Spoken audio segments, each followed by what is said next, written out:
Hello, this is Scott Montgomery of the Small Town Mercer.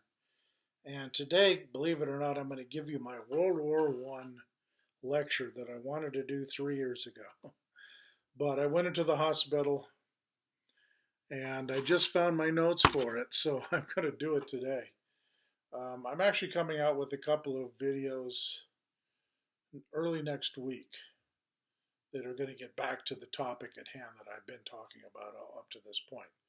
But I wanted to give you kind of an important overview, kind of why I got started with this Small Town Mercer project.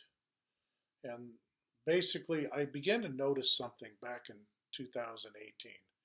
Now, this was the 100-year anniversary of the end of World War I. And I inherited a Mauser rifle from actually an earlier period.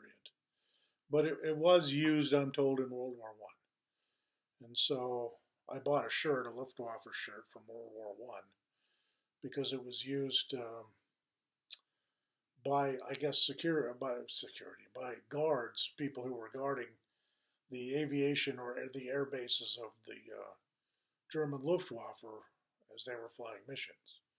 So if they would be attacked, then these people who used the gun, like the one I inherited, would be used to defend an attack on that base. So anyway, and obviously there were air bases. Back in World War One, the terrain was moving back and forth a lot, and air bases had to be moved back and forth a lot, so that they could be put into the most advantageous place. So anyway, so I decided to wear this in honor of that. Now, in World War One, it's something to. I want to make something, I guess, apparently clear, and that is perception, and that's going to be the title of today's um, video, perception. So during World War One, the perception was that each nation, you were talking about England or Germany or Austria-Hungary, Russia, Italy, France, all the nations involved in this war, felt that God was on their side. All right? In reality, it was a battle for what? It was a battle for colonization. And really, this was the beginning of the end for colonization. So um, I'm essentially going to fast forward to today eventually in this video. So World War One fought for basically for colonization purposes. All right. The United States did not get involved initially. Eventually, it did, and the most important facet, I think, for this war was the fact that it should be over because it did such devastating damage to the world and it did not accomplish much of anything. What it did accomplish, the one thing it did accomplish, was that it was the beginning of the end of colonization. And World War II would be the nail in the coffin for that, honestly. But we're in a post colonization world now, and yet we're still looking at the world in today's world. Our politicians, most politicians around the world, are still looking at this UN model, um, this world order globalist type of world, whereby governments and entities are in control of the money supply and people's prosperity is depending upon elites, corporatists, and government entities, and these these world order type organizations to create the prosperity. And so, as we go along in world economics and politics and all that, has become a gulf now. In other words, we have ideas and beliefs that government politicians and corporate elites and world order, whatever, United Nations, whatever you want to call that, globalist interests, whatever. They believe one set of principles. The majority of people on the planet Earth believe another set of principles. And so they look at something and government intends it one way and the people take it as another way. Now, one thing is for sure, and I'm going to come to this conclusion at the end of my video, that individual freedom and individual liberty means to a lot of people, that means a lot of responsibility and a lot of hard work. And for some reason, well, I know I'm going to get into some of those reasons in future videos. But the reason being is that most people believe they can achieve things without that. They can achieve things better because they're better and smarter or something, or because they have consensus or whatever, but not because they have hard work or good values or the ability to want to compete fairly and to do the hard choice things that need to be done in order to succeed. And that's why cryptocurrency has come along. Cryptocurrency is developed by people who subscribe to the Austrian School of Economics, people who are more along the conservative or libertarian or whatever you want to call it, hard work ethic to produce prosperity and peace. And they don't want to do it that way. And so as a result, we have this gulf. And let me go over this today. So these are this is the year 2020, and the majority, I'm not talking about everybody, I'm talking about the majority of governments and worldwide organizations or globalist organizations or whatever you want to call them. They are going to be represented by government wants. And people who are not into into that category, in other words, the common people of this world, I'm just going to call them the people, and I'll put their wants. And I'm only going to focus on the people who want large government globalist entities. And I want to show you that what each side wants is incompatible with what the other side thinks it deserves. And I'm going to show you that. I broke it down into three instances. So the first one, what does freedom mean to the globalist government types? Well, for those types, it means to take for power and force their desires upon the people. So in other words, it's their responsibility to confiscate wealth, to make all laws so that government is in charge of who or what says or does whatever government wants, whatever the desired outcome. You must say and you must think what we generate, and you must agree with it. Otherwise, you're not helping our form of freedom.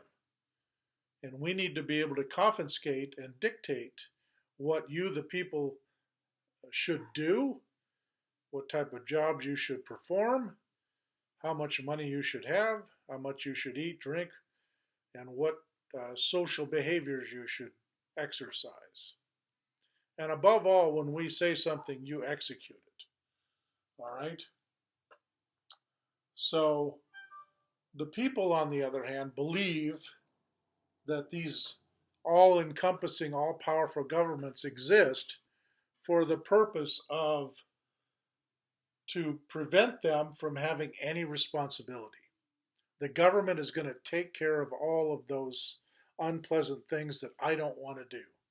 And they're going to provide me with a job that's very secure, an income that's very secure, an education system that guarantees me outcomes, a medical system that guarantees me outcomes, a housing solution that guarantees me safety, and so forth and so on. I don't have the responsibility to act or behave that any way. My freedom is I want to do what I want when I want within the guidelines of the government. And they're not going to legislate, um, certain behaviors, let's say, but they are going to legislate certain outcomes. Okay, that's the opposite of, let's say, the Austrian economic slash cryptocurrency person who believes that no, um, we have we have social norms that allow for everyone to be equal and to prosper, but you have to exercise responsibility, not freedom from responsibility. And that's a big difference. So they come and go as they please. They perform whatever behaviors they want, and there should not be any consequence for those behaviors. So much so that they're not greatly adversely affecting a large portion of the population. All right, so that's their belief. Okay, so the government provides their wants are when they provide stuff for the people. So the government provides these things for these people, but they do so at a price. And the price is what? The price is power, money, and the ability to do what they want when they want to get desired outcomes. And the majority of the people must agree with that. The people, however, want the government to provide these things without a price. In other words, we're owed these things. Just because you want money or whatever, okay, we understand that. But do not take too much. Do not restrict me too much. Do not think that me, who's not rich, has to pay most of my income to provide all these services, and then eventually I'm not going to have my goodies. I'm not going to have as much as the next guy. I'm not going to have the best job or the best thing that I wanted or the best health care that I wanted. What gives with that? That's not right. And so you've got this constant battle.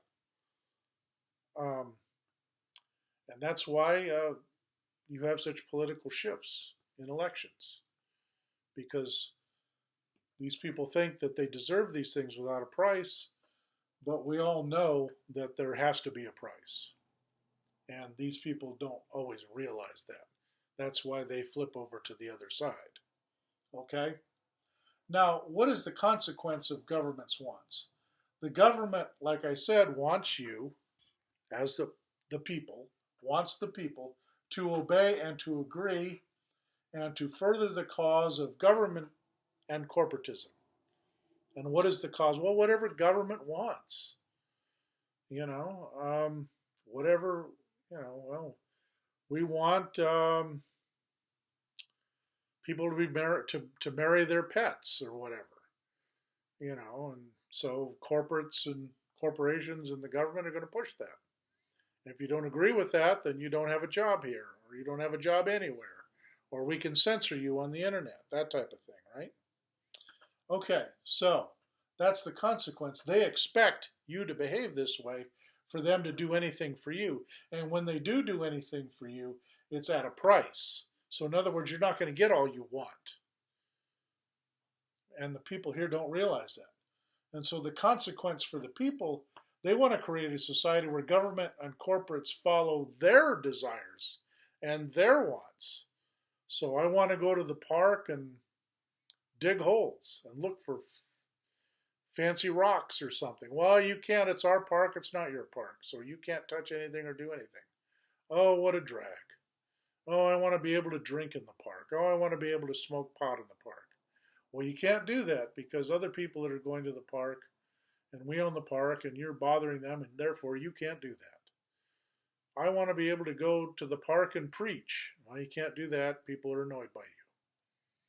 So but they want to do but they don't want you to do because they own it. They want you to do in the park what they want you to do. Stand around on a bench and not touch anything and not breathe anything and not do anything. Just look at it and then leave. And so the next guy can come up and look at it. And by the way, for that privilege, we're going to double your taxes next year and restrict you more. So you see, these things are not compatible. And so what you're seeing is you're seeing some of the repercussions. And I played in my last video some of those repercussions. Okay? Some of those repercussions are you're starting to see people in today's world not want to own anything. So instead of having city parks or a lifestyle in a town or in a city, they want to go from place to place and hang out with different types of people and have what I call extraneous or internet friendships or internet groups or internet whatever. You know, you go off and meet and do and whatever. And you have a certain passion, you all pursue that somewhere where you can pursue that passion. Go out in the middle of nowhere or go to some other city and keep going and party and hang out or do whatever. So you're seeing this nomad lifestyle. They don't want to pay taxes. They don't want to be adherent to a certain system. Yet they want without a price. I want health care. I want education. I want all that stuff. But they don't want to pay for it. These guys want to restrict you. They want to restrict your travel. They want to restrict you from going anywhere so that you do pay. So you see, so that's why you're starting to see this stuff come up. And that's why cryptocurrency, I think, is going to be vital and critical. Because cryptocurrency means that there are now no more borders. Government is now going to be local. It's not going to be federal or national. You're going to see communities start to put their own laws and regulations on how and what that society wants and how it achieves its wants. There's not going to be this local centralized bank, centralized government. People are going to be the bank. The owner of the cryptocurrency is the bank. You're not going to get your crypto from a bank. You're going to work for it, and somebody is going to give you their personal cryptocurrency for the work or service you perform. And again, I believe that there's going to be an altcoin based off of Bitcoin. Bitcoin is going to be the top asset. And a lot of entrepreneurs are going to own Bitcoin. A lot of the more wealthy in society are going to own Bitcoin. And they're going to be able to borrow from that. And they're going to pay you in altcoin. And you, with hard work and due diligence, can accumulate a lot of altcoin that's going to be worth a lot of Bitcoin. Not all of Bitcoin, but a lot of Bitcoin. And so you could accumulate that wealth, and you can use that wealth also to preserve other assets like house or other forms of property or other forms of value, because no longer is fiat currency going to be valuable. So as a result, you are going to be more powerful than the politician. The politician is going to work and derive an income from you, the people, the community that puts him there. You know, here's an example. Think about how dumb this is today, to show you how government thinks that they own the people. So we had this tiff over the All-Star game. This is 2021. Right now it's the month of April. And the thing in the news recently was that, oh yeah, because we're going to enact fair voting laws and rights in the state of Georgia, Major League Baseball is going to take away their All-Star game and put it in the state of Colorado so that in Denver, so the Rockies will host the All-Star game and not the Braves. And so, but the politicians who agree with that are spinning this as to being a voter bill that's restricting voters. And all it is restricting is illegal voting. And so what are you telling me? That you support illegal voting if you don't support the Georgia bill? Because that's what it says to me. And that's what it says to most people. All right. Yet we have the governor, or not the governor, we have the senator from Georgia, because his political party is in favor of that.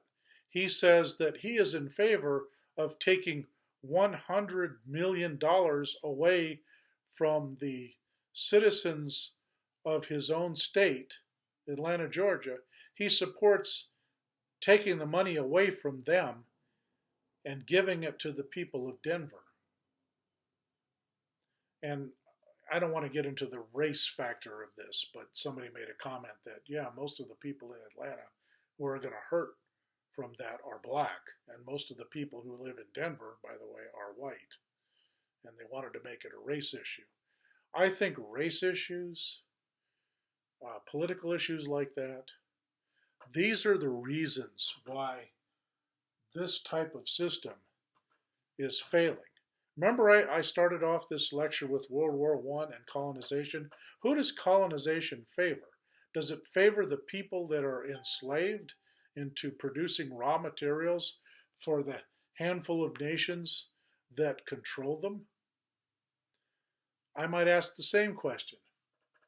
Do the handful of politicians who promote their own agendas and not the agendas of the people, do they deserve to be rewarded for that ridiculous behavior? Are you telling me that a senator that represents your state supports stealing $100 million from you and giving it to some other people who have nothing to do with you? During a pandemic that's already wiped out and crushed a lot of businesses in the Atlanta area? That is the utmost ridiculous and egregious thing that a politician could perform on the people. But see, they want you to kowtow to their beliefs at a price. And if it costs you money, too bad, because you don't matter. But in the cryptocurrency world, you can achieve this. You can achieve this the old-fashioned way, but you can achieve this. But you people will never achieve these things with this current system. It will never happen. And that's why cryptocurrency is going to be the currency of the future. Anyway, thank you very much for watching my video. This has been Scott Montgomery of the Small Town Mercer, and we'll see you next time.